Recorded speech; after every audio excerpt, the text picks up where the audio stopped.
Amen. Des fois, les parents, on se fatigue avec les enfants, hein, même quand ils sont grands.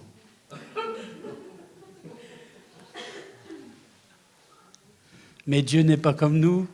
Il renouvelle, amen, sa bonté.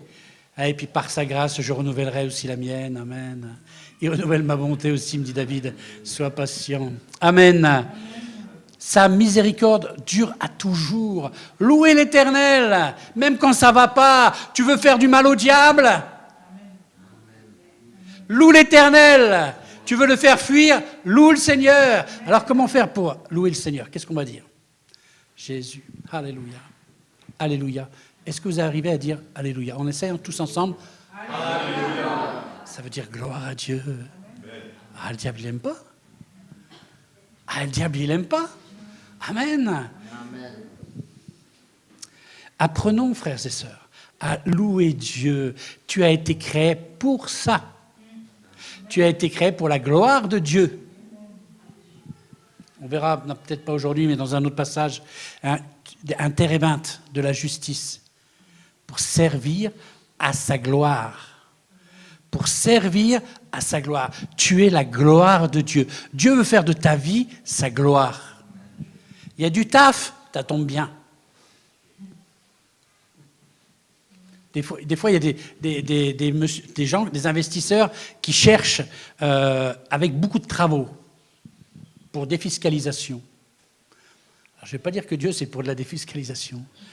Mais s'il y a beaucoup de travaux, ça ne le dérange pas. Amen. Et quand il regarde ta vie, Dieu, avec le Saint-Esprit, il piétine d'impatience de ce que tu puisses lui ouvrir ton cœur. Il piétine d'impatience de ce que tu puisses lui ouvrir ton cœur. Parce qu'il a des projets pour toi.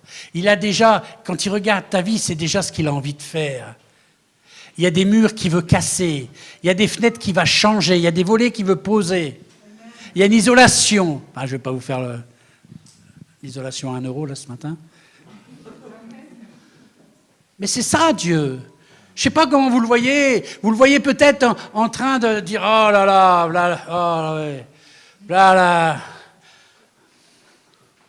là le boulet. » Ou la boulette. Non mais des fois on croit ça, hein, parce qu'on rate tout, parce qu'on a du mal à démarrer, parce qu'on a du mal à marcher, alors on se dit « Oh Seigneur, c'est moi le boulet, ouais, je viens là. » Et Dieu ne t'accueille pas comme ça, mon frère, ma sœur. Tu es vraiment bien accueilli par Dieu. Il t'accueille les bras ouverts. Alors c'est pour ça qu'on peut le louer. On ne le loue pas en fonction de notre niveau spirituel. Quand on est bien droit, quand on marche bien, quand on a toutes les victoires, Alléluia, avec un petit accent anglais. Hein? Des fois on est comme ça quand tout va bien. On a l'impression qu'on mérite de dire Alléluia. Ouais, mais je suis désolé, moi. Enfin, je suis désolé. Jésus est venu chercher ceux qui étaient perdus. Amen. Jésus est venu guérir les malades. Le Seigneur m'a oint pour guérir les cœurs brisés. Amen. Amen. Et c'est pour ça que je le loue. Et je peux m'approcher de Dieu même quand je viens de me réveiller. Amen. La tête dans les chaussures. Et ouais, quand je suis de mauvaise humeur. Vous savez ce que c'est? Être de mauvaise humeur. Je peux louer Dieu même quand je suis dans la défaite. Je peux louer Dieu quand j'ai la tête sous l'eau. Parce que je sais qu'il va me relever. Amen. L'important, c'est sa gloire. L'important, c'est sa gloire. Amen. Louez l'Éternel car il est bon, car sa miséricorde dure à toujours. C'est clair pour toi? Oui, mais Seigneur, si je tombe, sa miséricorde dure à toujours. Oui, mais Seigneur, même si je pêche. Merci, John. On a capté là? Sa miséricorde dure à toujours. Combien c'est précieux, amen, qu'on ait ça dans notre cœur, qu'on ait cette vision de ce Dieu-là, parce que c'est le Dieu de vérité. Parce que Dieu est comme ça. Et toute autre image qu'on aurait de Dieu serait fausse. Ainsi disent les rachetés de l'Éternel. Est-ce que tu sais que tu as été racheté à un grand prix? Ne dis pas tu vaux rien. Arrête de te voir avec tes yeux là, comme une ruine. Il y a des gens, ils se voient comme des ruines. Vous savez qu'il y a des promesses pour les ruines? Psaume 61, Ésaïe 61. Combien c'est important, frères et sœurs, de connaître la parole de Dieu. Amen. 61, verset 4, fin du verset 5. Afin qu'on les appelle des térébintes de la justice, une plantation de l'Éternel pour servir à sa gloire. Ils rebâtiront sur de vieilles ruines. Il parle de toi, là? Personne qui bronche. Hein? Eh bien, il parle peut-être de moi. Ils relèveront d'antiques décombres. Ils renouvelleront des villes ravagées. Le péché fait des ravages. L'ennemi fait des ravages. On le sait. On connaît tes combats. On n'est pas des malins en disant nous on est les TTS et toi tu es le bas de je sais pas quoi. On en est tous au même niveau, frères et sœurs. Simplement, moi, je vis avec cette vision que Dieu m'accueille et tu peux y accéder aussi. Il faut que tu entres dans cette vision. Il faut que tu donnes ta vie au Seigneur. C'est ça qui va changer. Ce n'est pas ton niveau spirituel. Ce n'est pas parce que tu vas être à un niveau spirituel plus haut que Dieu va t'accueillir. C'est parce que Dieu va t'accueillir que ton niveau spirituel va augmenter. Combien c'est important, frères et sœurs, d'avoir la juste vision des choses. On reviendra sur Ésaïe 61, combien il est beau ces passages qui concernent Jésus. Amen. Ceux qu'il a rachetés. Tu es un racheté, tu as du prix. Jésus a donné sa vie, tu ne peux plus dire aujourd'hui, je ne vaux rien, s'il te plaît, ne dis plus jamais ça. Parce que Jésus a donné sa vie, ça serait une offense. Ça serait une offense de dire que tu ne vaux rien. Premièrement, parce qu'il t'a créé, il t'a imaginé et il t'a voulu. Et deuxièmement, parce qu'il t'a racheté. Comment tu peux dire que tu ne vaux rien? Plus jamais. Tu es précieux aux yeux de Dieu. Tu peux dire comme David, je suis une créature si merveilleuse, si casse-pied peut-être, mais si merveilleuse. Amen. On est casse-pied des fois. Parce qu'on ne regarde pas la bonne façon, parce qu'on n'a pas les bons choix, on ne fait pas les bons choix, parce qu'on n'a pas les bons réflexes, etc., etc. C'est vrai. Mais nous sommes quand même tellement précieux aux yeux de Dieu. Amen. Qu'ainsi disent les rachetés de l'Éternel, ceux qu'il a délivrés de la main de l'ennemi. Est-ce que tu as été délivré? Oui?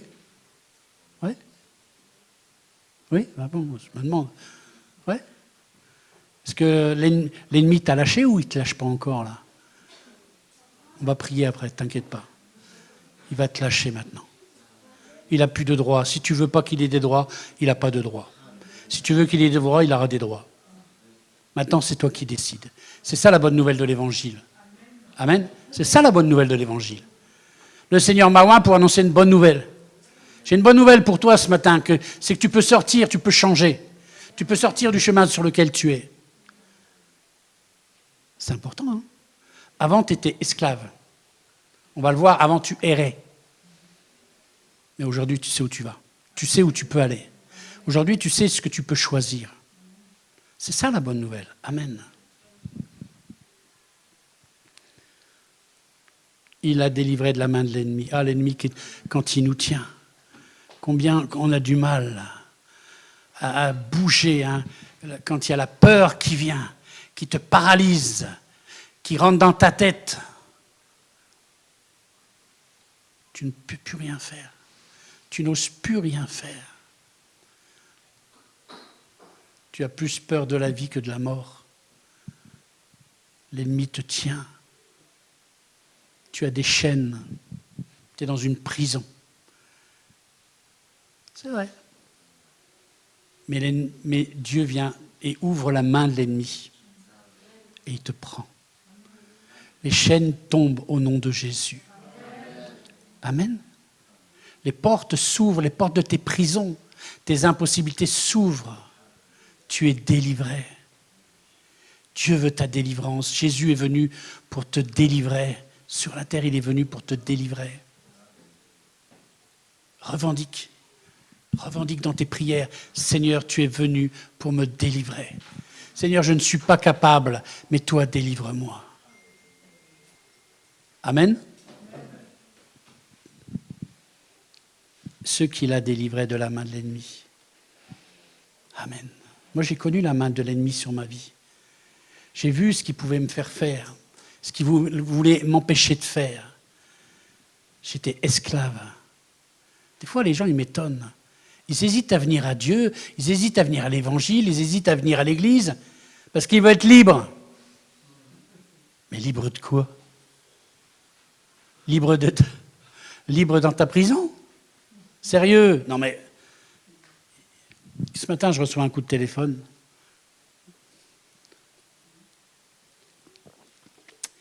Une personne qui a marché avec Dieu pendant un temps, et qui, petit à petit,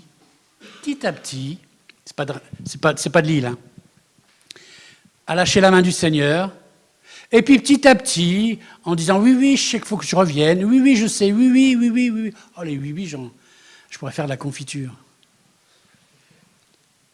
Et puis, le fruit, le résultat, toujours rien.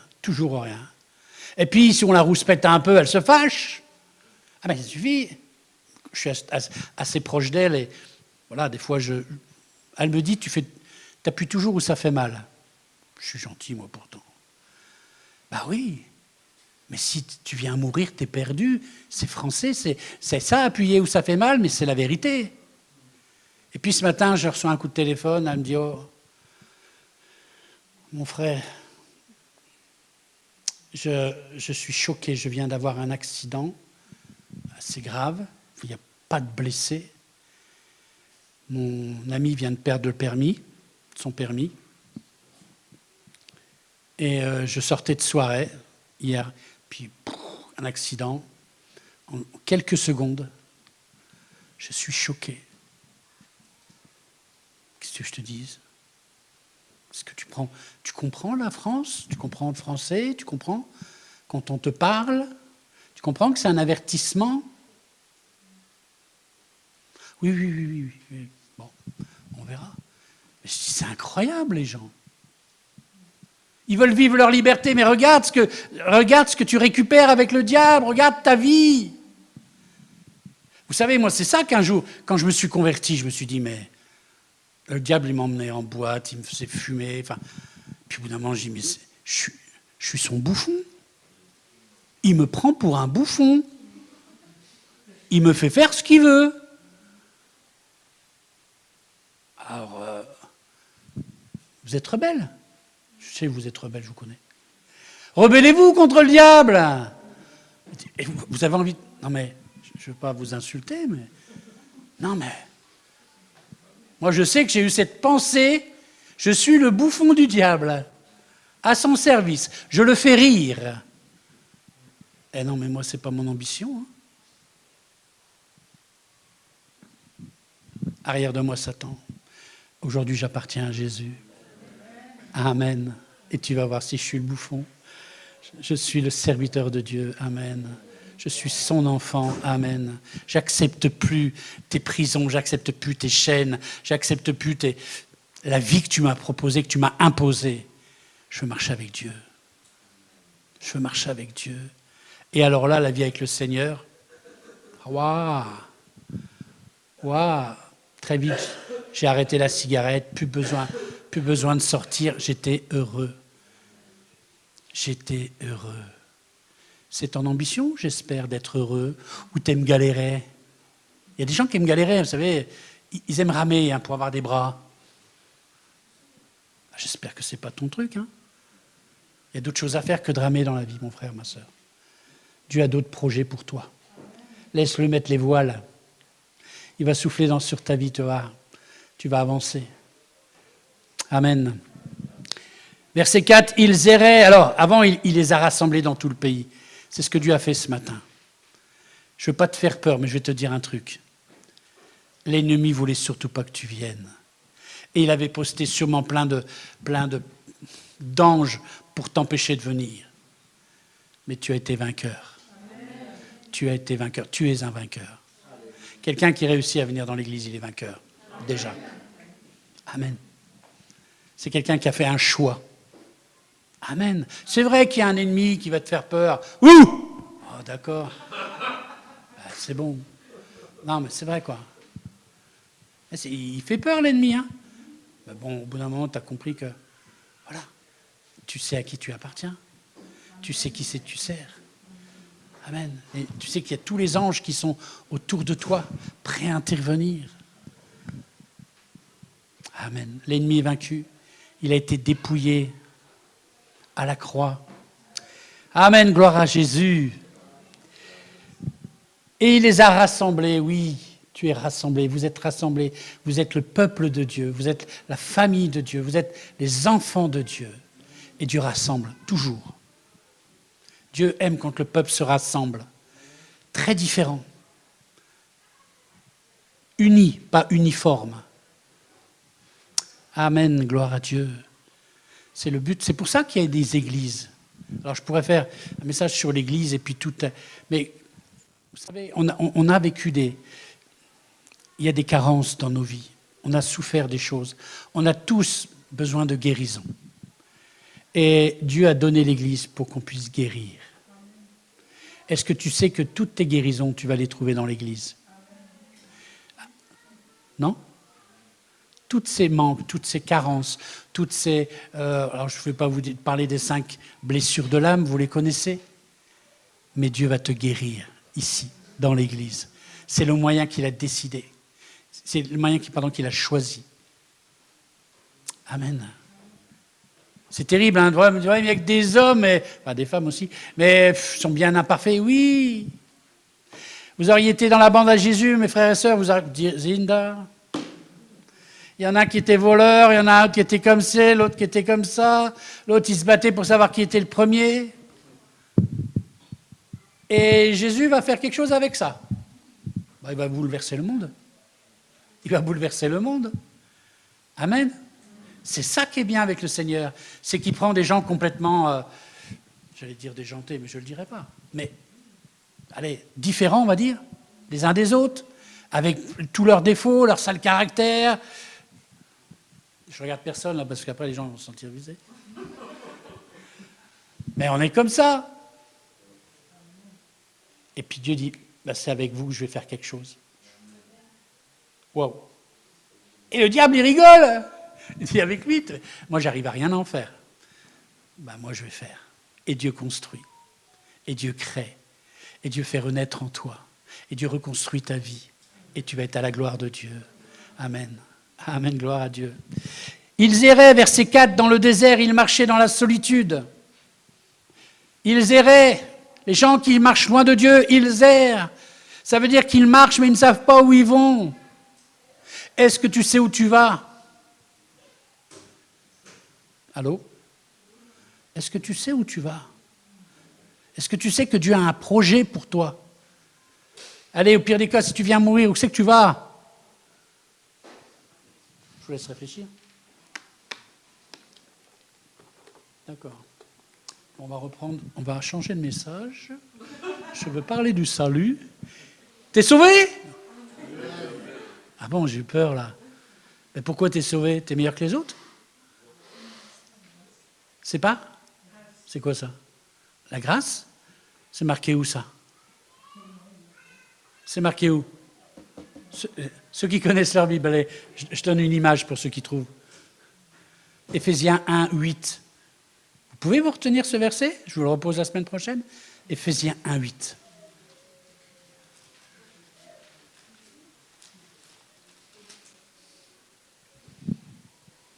C'est le basement de ta vie chrétienne, mon frère, ma sœur. Il y a tout dans ce verset. Car c'est par grâce que vous êtes sauvés, par le moyen de la foi. Et cela ne vient pas de vous. C'est le don de Dieu. On est d'accord? Un cadeau de Dieu. Dieu t'a sauvé parce qu'il t'a fait un cadeau. Ce n'est point par les œuvres. Ce n'est pas parce que tu fais des choses que tu vas être sauvé. Car nous sommes son ouvrage, ayant été créés en Jésus-Christ pour de bonnes œuvres. Dieu t'a sauvé par grâce. C'est pour ça que tu peux dire aujourd'hui, je suis sauvé. Parce que ça n'est pas... Éphésiens 1,8. Ça ne vient pas de toi. Ah oui, mais pasteur, en ce moment, je ne suis pas très, très spirituel. Bah, tu es sauvé quand même, je suis désolé. Enfin, je ne suis pas désolé. Tu as compris? Tu es sauvé. Tu fais partie de la famille de Dieu. Dieu ne va pas te rejeter à la première erreur que tu vas faire. Car nous sommes son ouvrage, ayant été créés en Jésus-Christ pour de bonnes œuvres. Tu as du taf. Tu as du taf, tu as du travail. C'est ça qui te fait peur? Dieu veut t'utiliser, c'est ça qui te fait peur? Alors là, si tu travailles pour Dieu, tu vas kiffer, mais quelque chose tellement bon d'être conduit par Dieu. Je fais une petite parenthèse, mais quand tu travailles pour Dieu, déjà, il commence par te freiner. Ça, c'est pas agréable. Il commence par fermer des portes. Ça, on n'aime pas. Hein. Surtout, ne mettez pas les doigts, hein, vous allez vous faire pincer les doigts. Et puis ensuite, il va ouvrir une porte. Et ça va être la voie de Dieu. La voie, vous avez compris, hein, le chemin de Dieu. Et là, tu vas te rendre compte que Dieu va t'utiliser d'une façon extraordinaire. Mais Seigneur, je ne suis pas capable. Dieu a choisi. Écoutez bien. Dieu a choisi les choses folles, viles, faibles, pour confondre les sages. Est-ce que tu penses que ton profil correspond? John, je suis d'accord avec toi. Dieu a choisi les choses faibles, viles, folles, celles qui ne sont pas, celles qui sont insignifiantes, pour confondre, pour faire éclater sa gloire. Amen. Ça réjouit ton cœur. Donc tu es sauvé, donc Dieu te sauve, et ensuite il te fait entrer dans sa moisson, dans son œuvre. Alors il y a tout un temps d'adaptation où tu vas comprendre comment il bosse. C'est lui le boss, c'est le cas de le dire.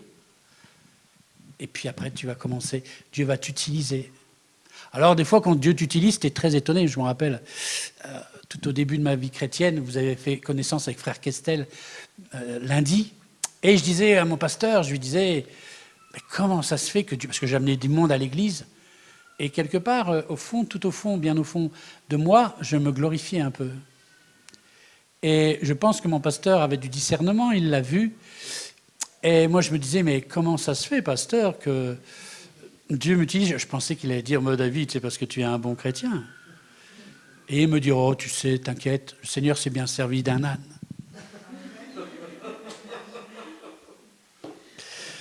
Eh ouais, vous savez de qui je tiens maintenant. Hein. Il s'est servi d'un âne, il peut bien se servir de toi, quoi. D'accord, pasteur, merci beaucoup. Gloire à Dieu, amen. Dieu veut t'utiliser, amen. Dieu a des projets pour ta vie. Tu vas servir de lumière.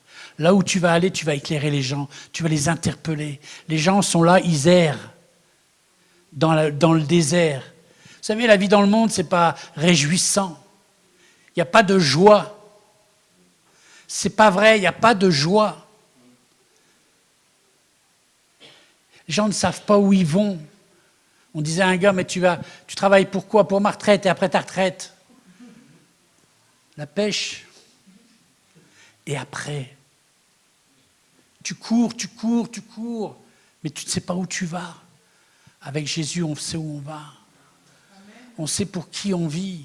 Hein? Amen. La parole de Dieu, et Dieu répond aux questions existentielles dans notre vie.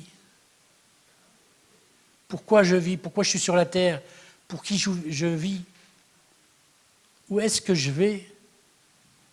Si tu as ça, mon frère, si tu as les 3 réponses là, tu es le plus heureux des hommes. Tu es plus riche que le plus blindé de la terre. Ça sert à quoi tout ça si tu ne sais pas ce que tu vas en faire? Ils erraient dans le désert. Tant de gens sont dans le désert. Tant de gens errent encore. Ils cherchent à travers l'argent, à travers le travail, à travers toutes sortes de plaisirs. Ils cherchent enfin le bonheur. Et ils sont soif. Ils ont soif d'une vie pétillante. Mais tout est fade. Regardez les gens, comment ils vivent. Moi, je suis content de venir à l'église. Parce que je vois les chrétiens qui se retrouvent, waouh, la pêche qu'ils ont, la banane qu'ils ont, vraiment. Hein. C'est comme ça une église, c'est normal. Hein. Mais quand vous allez dehors, tu te dis, mais il doit avoir faim ce monsieur-là, il n'a pas mangé. Si, il a bien mangé, il sort du resto. Amen. Mais il y a un vide dans son cœur. Il ne sait pas pour qui il vit, il ne sait pas pour... Mais toi, tu le sais. Est-ce que tu ne veux pas partager avec lui? Ils erraient dans le désert. Dans le désert, on a soif. Les gens ont soif. Je sais qu'à Lille, il y a la rue de la soif. J'aimerais qu'à LM, il y a la rue de l'Évangile. Amen. Que les gens puissent réaliser qu'ici, non pas parce que c'est l'église d'LM, mais ici, c'est parce qu'on annonce la parole de Dieu. Il y a des fontaines d'eau. Il y a des fontaines de grâce. Ils erraient dans le désert. Frères et sœurs, regardez le monde. Réalisez ce que vous avez en Jésus-Christ. Regardez le monde. On a chanté un chant qui dit « Portons la nouvelle partout ». Il y a une nouvelle extraordinaire. C'est ce que Jésus-Christ a fait dans ta vie. Amen. Ils marchaient dans la solitude. Ne croyez pas que le monde, il y a une solidarité entre eux. C'est chacun pour soi. Ça aussi, en venant à l'église, on en guérit. Parce qu'à l'église, ce n'est pas chacun pour soi, c'est les uns les autres.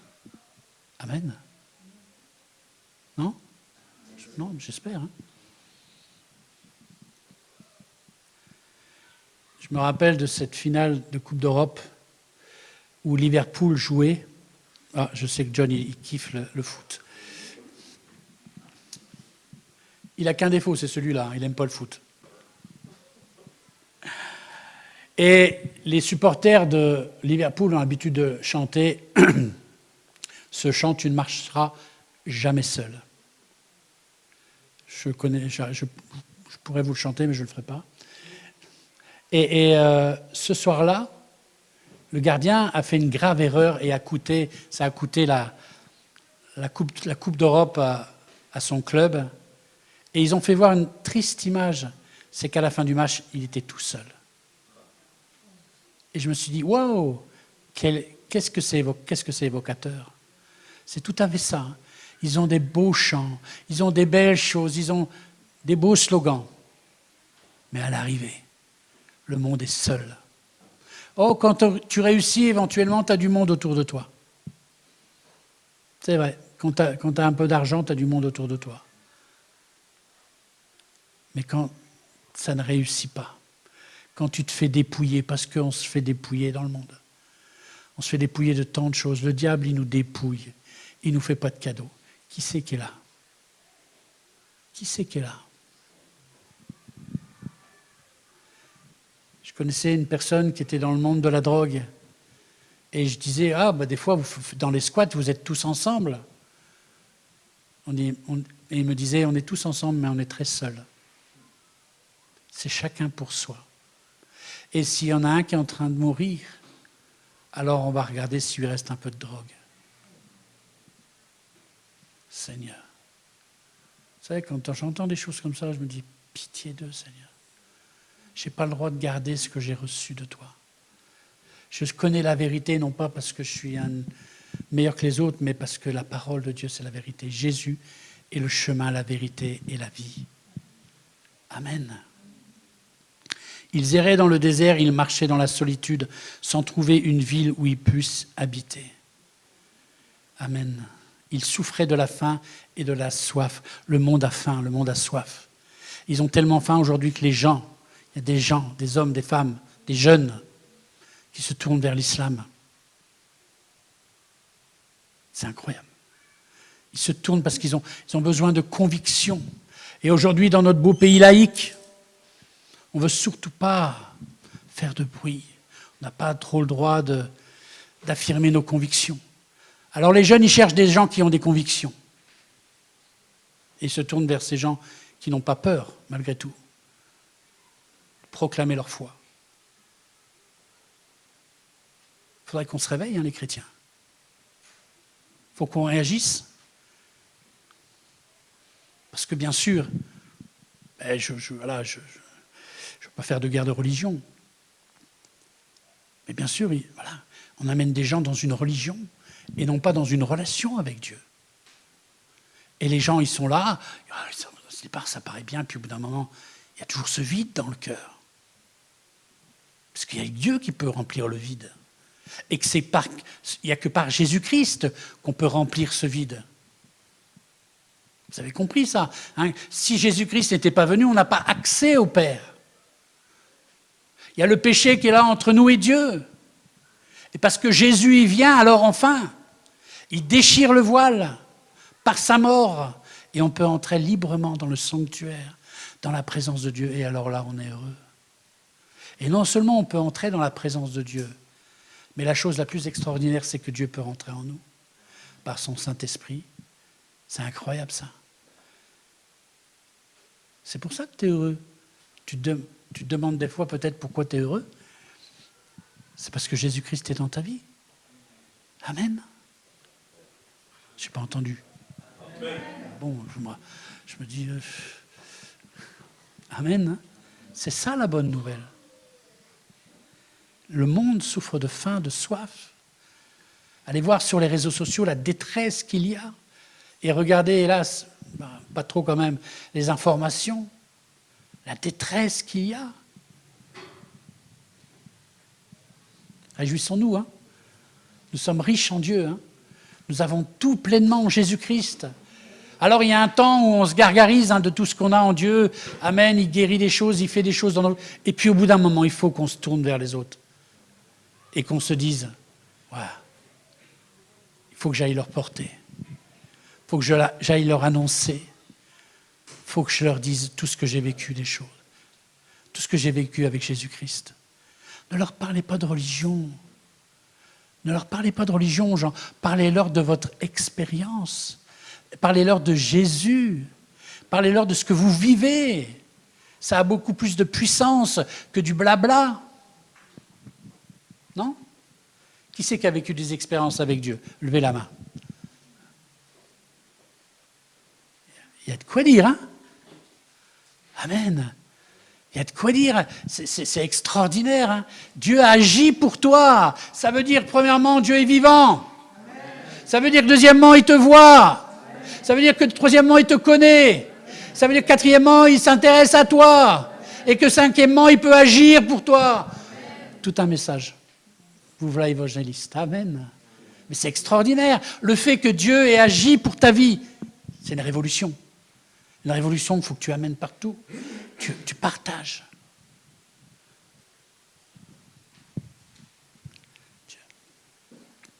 Leur âme était languissante. C'est ça le monde, hein? Les gens, ils ont une âme languissante. Ils ont soif. Moi, je vois surtout les jeunes, hein, sur les réseaux. Ils ont soif. Je voyais des jeunes à Liverpool. Oh là là là là, Seigneur. Quelle je ne dis pas pitié, mais quelle compassion j'avais pour eux. Des jeunes qui étaient à moitié drogués, des jeunes filles à moitié vêtues dans les rues. Mais je dis, mais c'est quoi? C'est Sodome et Gomorrhe, c'est déjà l'enfer pour eux. Voilà l'ennemi, ce qu'il en fait, comment il les manipule. Et ils ont peur de Dieu, ils ont peur d'être utilisés par Dieu. Mais regardez ce que le monde fait des gens, des hommes, des femmes, des enfants.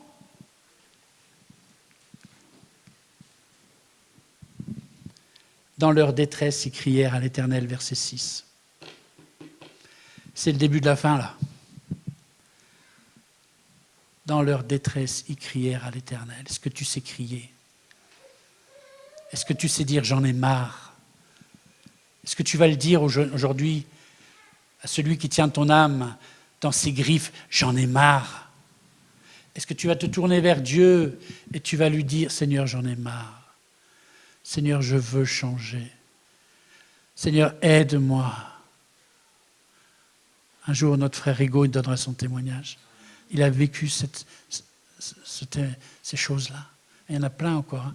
Je sais qu'il y a beaucoup de témoignages qu'on pourra partager. Amen. Mais c'est du concret. Ça commence par dire « j'en ai marre.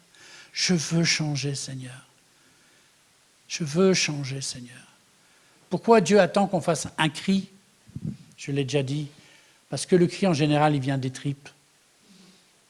Il vient du fond de ton cœur. C'est quand il n'y a plus rien d'autre. Ce n'est pas du blabla, c'est un cri. On regarderait toutes les fois où Jésus, les gens s'adressent à lui dans des cris. Ce n'est pas qu'ils sont possédés forcément, mais il y a une détresse. Il y a un ras-le-bol. Ah, les gens, ils savent crier leur ras-le-bol dans les rues. Hein. Pour plus d'argent, plus de ci, plus de ça. Voilà, ça ne me dérange pas. Mais est-ce qu'on sait crier à Dieu? Oui, Dieu attend que tu cries à lui. Pas forcément de ta voix extérieure, pour faire peur aux voisins, mais au fond de ton cœur, que ce soit quelque chose de profond. Dire « Seigneur, aie pitié de moi. Seigneur, je veux changer. Seigneur, j'en ai marre. » C'est le début du commencement. Ou c'est le début de la fin, comme tu veux.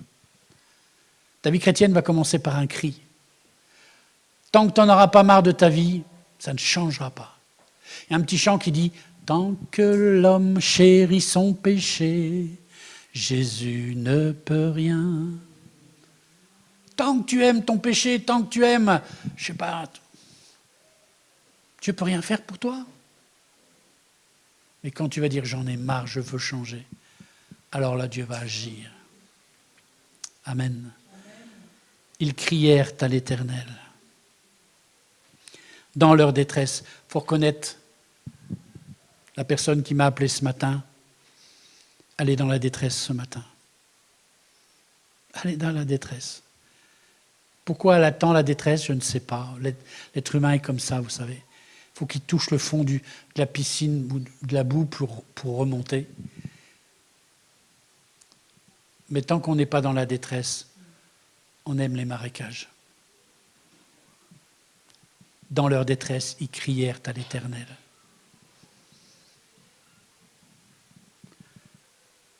Et il les délivra de leurs angoisses. Et là, l'Église dit « Amen. Amen. Seigneur, il n'a pas dit « Bon alors, nous allons faire un processus de sanctification. Vous allez commencer par jeûner pendant 9 jours. » Non, c'est marqué quoi? Dans leur détresse, ils crièrent à l'Éternel, et le verset d'après, et il les délivra de leur angoisse. Amen. Pourquoi tu veux payer pour t'être délivré? Vous savez, des fois, on s'approche de Dieu, puis on dit, d'accord, je vais m'affliger quelque chose pour la peine. Tu veux t'affliger quoi? Tu veux t'affliger quoi? C'est Jésus qui a payé. C'est Jésus qui a souffert. Tu veux faire quoi? Tu n'as qu'à saisir. C'est pas facile, hein? C'est pas facile, hein? Est-ce que quand vous allez chez quelqu'un, que vous voyez la femme qui prépare à manger et qui s'active un petit peu, qui est en retard, alors je sais pas, peut-être pas tout le monde, hein, mais des gens souvent disent « Attends, je vais t'aider. » Non, assis-toi dans le canapé, tranquille. Ah, j'aime pas rester là sans rien faire. Alors je sais que ça, c'est plus les sœurs. Les mecs, les frères, que dis-je? Ça va, on s'adapte, on obéit là. Hein. On dit, moi, on m'a dit de ne pas bouger, je ne bouge pas. C'est pas facile de rien faire quand on vient au Seigneur. C'est pas facile de se laisser faire. Seigneur, que veux-tu que je fasse? Laisse-toi faire. Oui, d'accord, mais sinon, laisse-toi faire. Mais je peux peut-être te taire, oui. Pas facile. Pas facile, parce que quelque part, on se sent redevable. On a du mal avec la grâce. On a du mal avec la grâce. On veut faire quelque chose pour être sauvé. La chose que tu as à faire si tu viens ici, dans la maison de Dieu, tu te laisses rénover par le Seigneur. Il y a sa parole qui vient en toi, qui fait des choses en toi, petit à petit. Amen. Et puis après, ensuite, tu pourras partager ce que tu as reçu. Tu ne peux pas partager ce que tu n'as pas reçu. Amen. Et il les délivra de leurs angoisses. C'est terrible les angoisses. Je ne sais pas si vous avez connu les angoisses. Le vide, l'angoisse du vide, l'angoisse de l'avenir, l'angoisse de s'être trompé, les regrets, les remords qui sont là, qui te disent « mais regarde-toi, mais regarde-toi ». Et Dieu te dit « mais regarde-moi ». Dieu veut te délivrer. Il ne va pas te demander que tu fasses une semaine de jeûne, que tu donnes de l'argent, que tu fasses je ne sais quoi. Il va te délivrer. Celui qui, vous avez été, quelqu'un a payé pour toi. Tout est accompli, Jésus a dit à la croix. Tout est accompli. Il suffit que tu mettes, tu disposes ton cœur devant Dieu, tu l'écoutes. Et que tu dis, Seigneur, maintenant je veux que tu viennes dans ma vie. C'est pas compliqué. Hein. Si je vous disais, il faut faire 1 kilomètre sur les genoux, il y en a peut-être qui le feraient. 1 kilomètre en trottinette, il y en a peut-être qui le feraient. Mais là, il suffit d'accepter Jésus dans votre vie. Il suffit de dire, Seigneur, viens. Viens, Seigneur, dans mon cœur. Et puis après, tu le laisses faire. Puis après, tu dis, on va voir. On va voir ce qui se passe. Il va se passer. Parce que tu as le Créateur du ciel et de la terre qui est dans ton cœur, dans ta vie. Il y a des choses qui vont se passer. On prie. Seigneur, j'aime ta parole. Parce qu'elle est la vérité, Seigneur. J'aime ta parole, Seigneur, parce qu'elle est agissante. Merci pour ta parole, parce que ton esprit va se joindre à ta parole et va commencer une œuvre. Merci parce que ta parole interpelle, parce que ta parole crée la foi. La foi vient de ce qu'on entend vient de la parole de Dieu. Seigneur, tu vois les besoins de chacun. Tu les connais. Il n'y a pas de masque devant toi, et c'est très bien comme ça. Il n'y a pas de faux personnages, et c'est très bien comme ça. Il n'y a pas, allez, je veux dire, même d'orgueil devant toi. Allez, Seigneur, on dépose tous notre orgueil devant toi. Seigneur, je te prie pour ceux qui ne te connaissent pas encore. Ceux qui t'ont pas encore donné leur vie, Seigneur. Tu vois, tu les connais, Seigneur. Je ressens, Seigneur, ton esprit qui piétine d'impatience. Parce que tu as déjà des projets pour eux. Et je sens ton esprit qui est impatient d'agir dans les cœurs.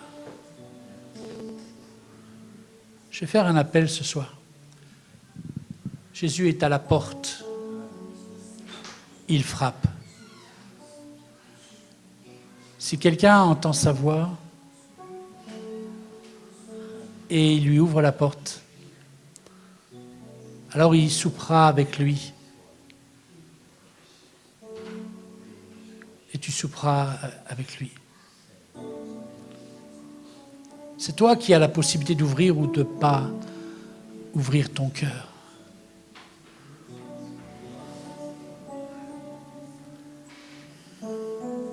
J'aimerais que si tu as ce désir d'ouvrir ton cœur, j'aimerais que tu le manifestes. On garde tous les yeux baissés afin que ça puisse vraiment se faire dans le secret de nos cœurs. J'aimerais que tu puisses lever ta main. En toute simplicité dire, moi Seigneur, je te veux dans ma vie. Lève ta main maintenant, Dieu t'appelle. Dieu est à la porte, amen, le Seigneur te voit. Dieu est à la porte, il frappe à la porte de ton cœur. Manifeste-le. Montre à l'ennemi que tu ne lui appartiens pas.